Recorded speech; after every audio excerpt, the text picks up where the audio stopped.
Okay, hello everyone, and I hope you are well. So I'm Dr. Thomas Leahy, and I'm a senior lecturer in British and Irish politics and contemporary history at Cardiff University. And I'm delighted that my book, The Intelligence War Against the Irish Republican Army, the IRA, has been shortlisted for the Royal Historical Society's Whitfield Prize, and the nomination is much appreciated. This book's out now in paperback and hardback with Cambridge University Press via their website if you are interested. So it's the first detailed book explaining why, despite some successes, British intelligence did not push the IRA into peace to any significant extent by 1998. So in about 5 minutes of your time here, I'm just going to introduce my book and explain why you might want to read it. So just as background, from 1969 to 1998, over 3,700 people were killed during the Northern Ireland conflict. And during the conflict, the IRA and its political wing, Sinn Féin, sought progress towards Irish unification. Their opponents included the UK state forces, who claimed to be in Northern Ireland to prevent civil war. And there was also another key conflict participant, was Ulster Unionism, who wanted to keep Northern Ireland within the UK. Now, with such different objectives and nearly 30 years of conflict, there was a surprise when a political compromise emerged in 1998. So why did peace emerge? Well, in 2003, a former British intelligence officer and others claimed a senior IRA member was a top British agent since the 1980s, codenamed Steak Knife.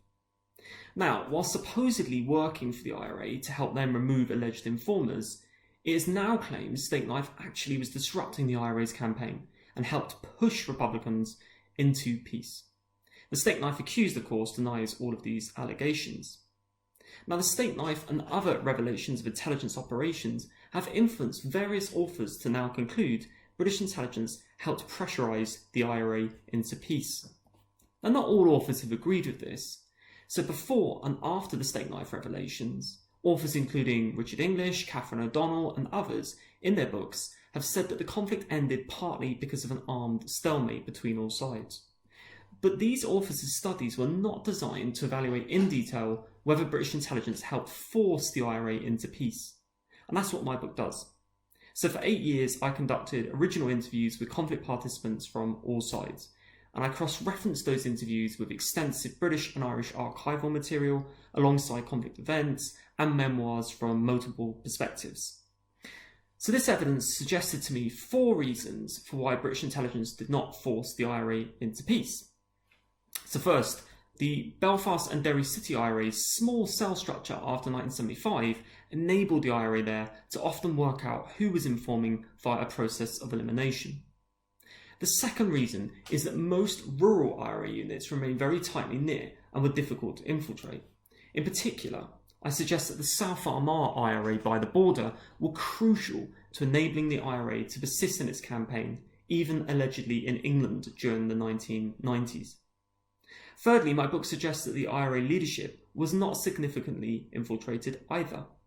The leadership, of course, were helping coordinate various IRA attacks in England, for example, including firing mortars at 10 Downing Street in 1991, and the arrival of many Libyan weapons shipments.